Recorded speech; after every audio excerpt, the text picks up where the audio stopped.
Imagine the scene. A multi-million-dollar MQ-9 Reaper drone, the silent sentinel of the skies, is suddenly swatted down over Yemen. This isn't just a mechanical failure or a lucky shot by a ragtag group.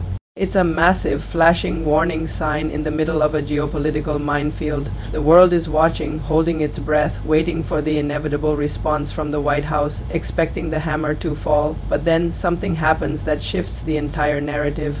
The expected fire and fury doesn't arrive. Instead, we get a social media post and a press conference that feels more like a chaotic product launch than a briefing from a commander-in-chief. It's one of those moments where you have to stop and ask yourself, what is actually happening to American deterrence? Is this a brilliant tactical pause, or are we witnessing a total collapse of strategic resolve?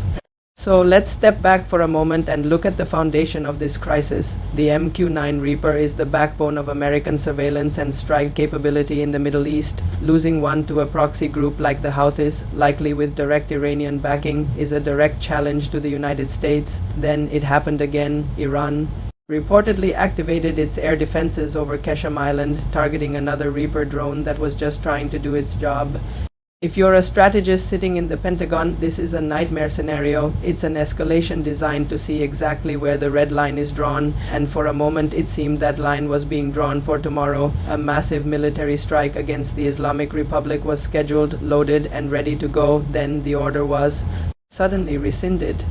Now, why would a leader who prides himself on being strong and powerful suddenly back away from a fight he just signaled? According to the official word, it was a request from the neighbors. The Emir of Qatar, the Crown Prince of Saudi Arabia, and the President of the United Arab Emirates all apparently reached out. They asked for a delay, claiming that serious negotiations were finally on the table. Does this actually make sense, though? These are leaders who live in the crosshairs of Iranian influence, sure, but why now? The explanation given is that they believe a deal is close, a deal that would be very acceptable to everyone involved. But I have to wonder, is this a genuine diplomatic opening, or is it just a convenient exit ramp for a president who realized the cost of a full-scale war might be too high to pay? Here's the reality. While the White House talks about peace deals, the Iranians are busy mocking the very idea of it. Their embassies aren't playing the diplomatic game. They're calling it theatrics. They're laughing at the endless loop of artificial deadlines that never seem to result in action. When your adversary tells you to just swallow the pill already, you know the fear of retaliation has vanished. It gets even stranger when you look at the Iranian social media accounts. They aren't just defiant. They're arrogant. They are posting maps of Bahrain and Kuwait, suggesting these are the next targets on their list. They're basically asking, didn't we warn you? It feels like they've sized up their opponent and decided there's nothing to be afraid of.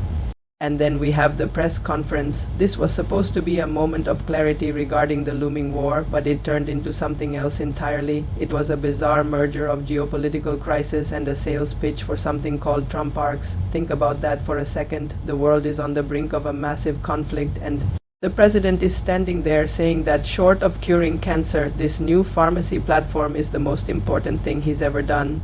I'm looking at this and thinking, is this a distraction? Or is it a genuine lack of focus? You've got a handful of people in the crowd, and the president is oscillating between talking about very powerful attacks and beautiful days. He claims he put off the attack for a few days, maybe forever, because the allies asked nicely, but there's a massive disconnect between his words and the situation on the ground.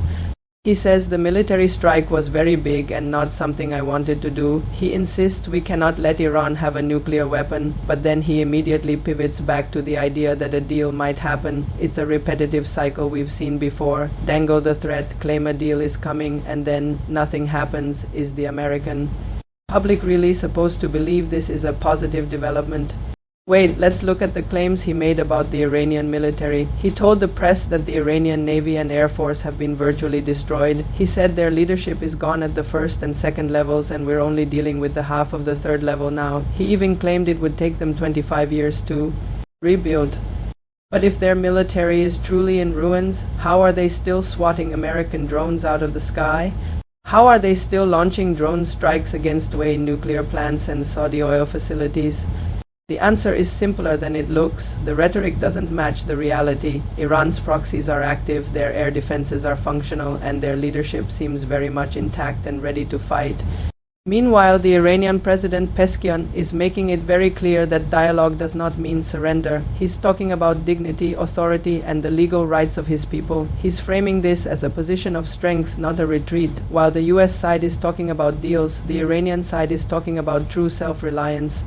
It's hard to project strength when your own domestic polling is in the gutter. The latest data shows that 65% of Americans disapprove of how this whole Iran situation is being handled. That's a massive number. It suggests that even the home crowd is losing faith in the strategy. The White House spokesperson says they don't make decisions based on fluid opinion polls, but you have to know that those numbers are haunting the West Wing.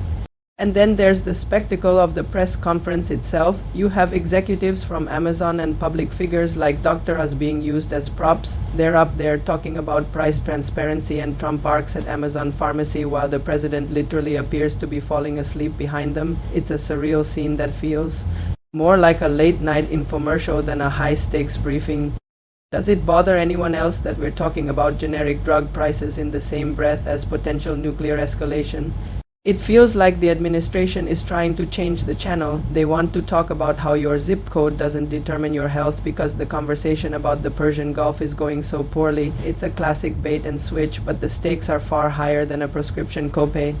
Even the questions from the press were pointing out the absurdity. They asked if Trump Parks is just taking existing generic prices and taking credit for them. They asked about Ebola outbreaks in Africa, and the responses were just, "I'm concerned about everything." It's a vague, non-committal approach that doesn't inspire a lot of confidence in the middle of a global crisis. Then there's the issue of the $1.776 billion slush fund for those involved in the January 6th events. When asked about it, the president says it'll all be up to a committee of very talented people. He claims he didn't even do the deal, but he believes there has to be compensation for families absolutely destroyed. It's a controversial move that some are already comparing to historical precedents of using state funds to reward political violence. Think about the message that sends to the real one, the soldiers and warfighters mentioned by figures like Hegseth. You're telling them they are the elite of the nation, the real one, and then you're sending them into what many are calling an unlawful war, all while the leadership is distracted by domestic legal settlements and pharmacy websites. It's a confusing and potentially dangerous signal to the troops. And then we get to the claims about voting. The president says he was asked for ID while voting in Florida, and he was very proud to show it, but the records show he voted by mail. If the simplest details about a trip to the ballot box are being fabricated, how can we trust the complex details about a nuclear deal with a hostile regime?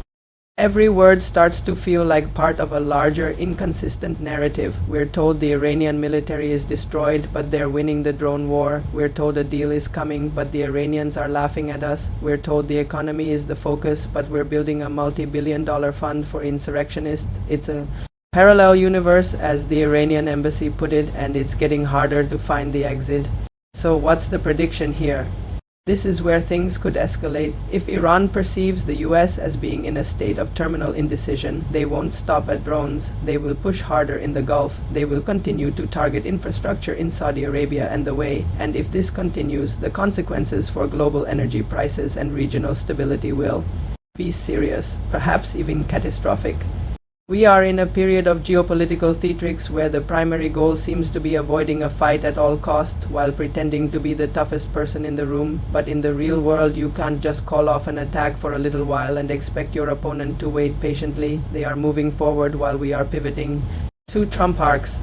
The Iranians see the internal division. They see the 65% disapproval rating. They see a president who praises Xi Jinping's military while claiming his own is the greatest, despite being unable to protect his own drones. They see the rotting hand of a leadership that is more concerned with optics than with strategic reality, and they are going to exploit every single bit of it. So, in my view, what we're looking at isn't just a single cave or a humiliating fold. If you look at the bigger picture, this is a fundamental breakdown of American credibility. You can't lead the world through social media posts and weird healthcare infomercials. You can't claim total victory over a military that is still actively hitting your assets. This isn't just a conflict, this is a strategic shift. We are moving into an era where the bluff is being called, and the person holding the cards doesn't seem to know the rules of the game anymore. If the United States doesn't find a way to reconcile its rhetoric with its actions, the next drone shot down won't just be an expensive piece of hardware, it will be the last remains of its global influence.